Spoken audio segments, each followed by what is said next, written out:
Brother Kashakwala coming back at you with another lesson, giving all glory, honor, and praises to Yahweh by Hashem Yahushai, by Hashem Achapadash.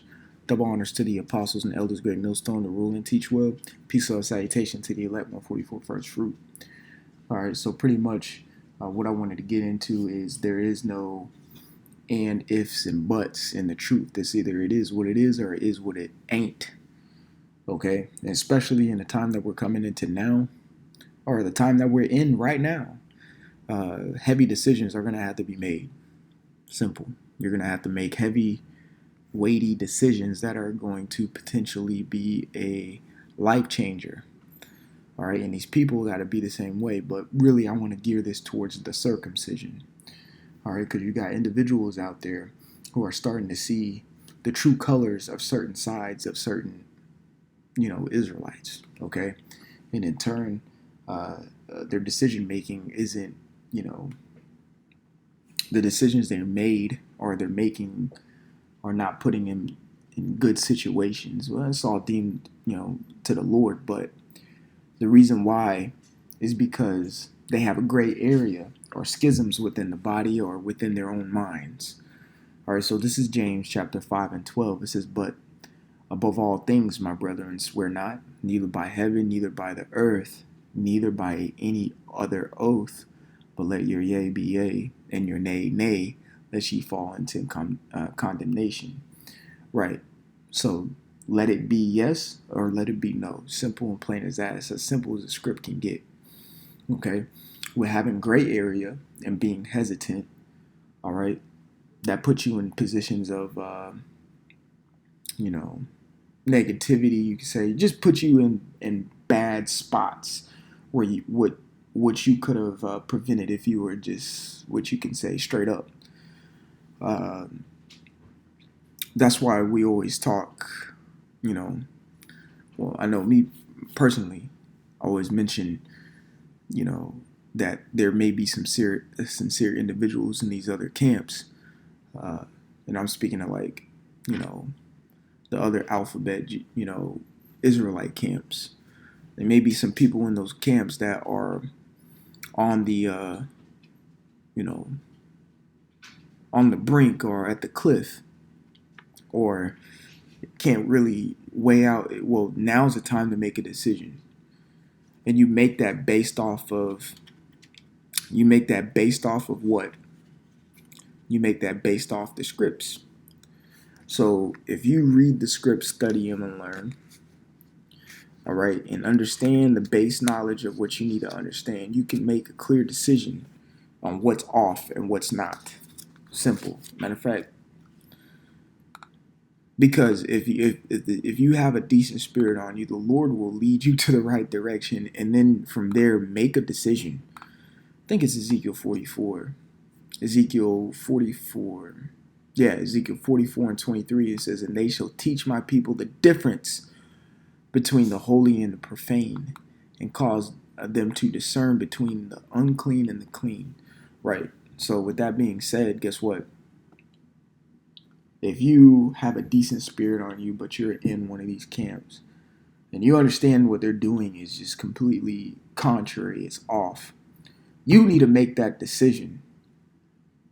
And not based off your feelings, based off the facts of what the scriptures give you, and you need to make a decision.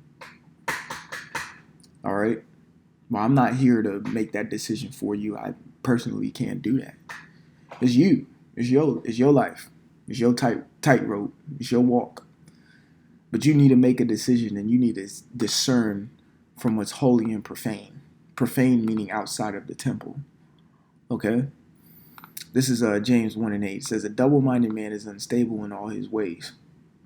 You see these camps, these other Israelite camps saying off things about the doctrine, Herod, to Paul being off, to the book of Hebrews not being the word of the Lord. Make a decision. From these things that they're saying, they're obscure and, quite frankly, they're just absolutely stupid. They're reprobate minds. It doesn't make sense. It doesn't. Whatever they're saying does not add up to what the scriptures teach. It doesn't. Not one bit. Okay? A double-minded man is unstable in all in all his ways, okay? Not just, one way or two ways, is every single way. He's unstable, okay? So you have to make the decision and don't let there be any gray area. Are they going, you have to, conscience, your conscience has to be clear. Now, the scriptures talk about in Titus that, there's a defiled conscience. Your conscience will be defiled if you listen to the wrong things, okay? But if there's something in you that's saying, okay, man, there's something off about this, you need to pinpoint that and make a clear decision, okay? Before you get caught up in, uh, you know, like it says here, into damnation or condemnation, okay? Matter of fact, we'll get that word condemnation here in a second, but let me get another quick script in James. James 4 and 8. It says, I'll start at 7. Submit yourselves therefore to the Most High. Resist the devil, and he'll flee from you. And real talk, you can apply this to the circumcision, because they're devilish actions and ways. What's the word devil means? A deception or to deceive. Most of these camps are deceiving our own people. Our own people are deceiving one another, believe it or not, to take the bag. Simple. These old 501(c) charters or whatever you want to call them, tax exemptions, those are just what you call gag orders, pretty much. You can't say or teach certain things. That's why you hear them saying, don't preach against Esau, or Jacob's trouble is not really going to come. There's no Jacob's trouble, even though it's clearly stated in Jeremiah 30 and 7, clearly stated in Daniel, the 12th chapter, verse 1. That these things, these bad times, Second Ezra 16, man, like these things are gonna happen.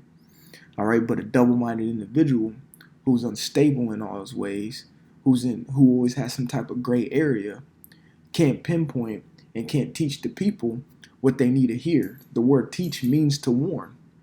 They can't warn the people adequately enough to save their lives.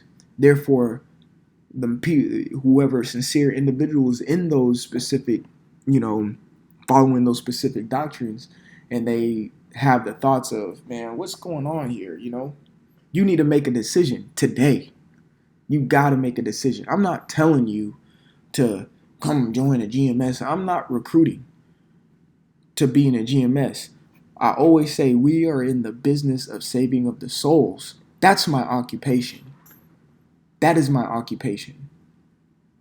To save a spirit, to save a soul, to get an individual onto a chariot that the Lord deems necessary. And if there is any sincere individuals out there who may be second guessing whatever camp they're following, you need to make a decision today, because it's going to be detrimental to your livelihood coming up here soon. Okay? I made a decision, and I believe the decision that I made is going to get me a chance to get a ticket onto a chariot. Who I follow, who I listen to. Okay? So it says, submit yourselves, therefore, to the Heavenly Father. Right. Those other camps are doing this. This is Romans 3, and I've been noticing Romans 10 and 3. I've been bringing this out a lot lately. It says, for they, being ignorant of the Most High's righteousness, and going about to establish their own righteousness, have not submitted themselves to the righteousness of the Heavenly Father. They haven't submitted themselves. All right? It tells you in James 4 and 7 to submit yourselves to the Heavenly Father. Okay? It says resist the devil. So resist these wayward doctrines. All right? And he will flee from you. Okay? Verse 8, it says, draw nigh to the Heavenly Father. All right? And he will draw nigh to you. It says, cleanse your hands, ye sinners. Okay? And what does that mean? Wiping the blood off. Coming in, learning, teaching, warning is wiping yourself clean. It says, and purify your hearts, meaning your mind. Come out of that defiled state of mind frame and have actually some type of logic and try to understand something. Really think about what these individuals are saying. Okay? It says, you double-minded. Don't be double-minded. Come out of that way and make a decision. Let your yay be yay and your nay nay. Because now is the time to make a decision. You got to make a choice. The window of opportunity is literally shutting. And it's about to become nighttime outside. And I speak of that in a spiritual sense according to the scripts, man. Okay? What is that? You can go into Second Thessalonians 5. We are not children of the night. We're children of the day because we have the light. Make your mind up. Okay? So like I said in the beginning of this, there is no and, ifs, and buts in this truth. It is what it is or is what it ain't. You gotta make a decision. All right, so Lord willing, this was edifying. I want to give all glory, honor, and praises to Yahweh by Shem Yahweh Shai by Shem Dash. Double honors to the apostles and the elders of Great Millstone to rule and teach well. Peace, love, salutation to the elect 144 first fruit. Until the next time, I want to say shalom.